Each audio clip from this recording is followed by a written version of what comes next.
For the first time tonight, an investigation into Knoxville's professional soccer team, Knoxville SC.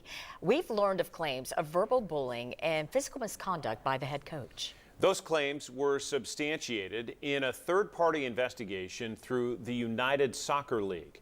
Karthik Venkatraman explains what we know in this months-long investigation. Here's the timeline. Last fall, we learned from sources close to the team about this investigation into head coach Mark McKeever. So we took this to the USL and Knoxville SC, asking them for the investigation and its findings. However, upon first request, they did not give us the investigation and the findings. So it took months of digging, talking to multiple sources close with the team and the situation, and we finally found out what was exactly in that investigation. We presented that to the USL, who did confirm the substantiated claims.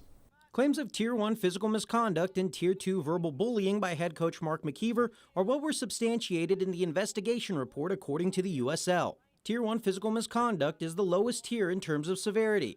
5 players who didn't want to be on camera in fear of retaliation told us that the physical misconduct happened during halftime of a game last April. Those players said head coach Mark McKeever charged a player from across the locker room and forcefully bumped into him, pushing him backwards. The player and coach were separated before it escalated any further.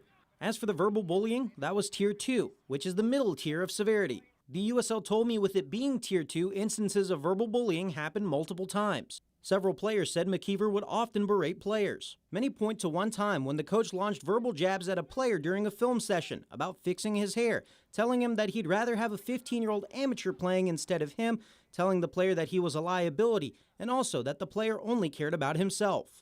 Players told McKeever that his style of coaching wasn't helpful to their development, and McKeever said he wasn't going to change. Sources say the USL imposed that McKeever go through sensitivity training. Both Knox SC and the USL said the team is now on the correct course of action. The team's managing partner, Drew McKenna, sent a statement to WBIR that in part read this: Knoxville SC fully cooperated with the league investigation into isolated team incidents and accepted their subsequent recommendations. Separately, we've instituted a number of additional changes to policies, procedures, and practices as we continue to grow.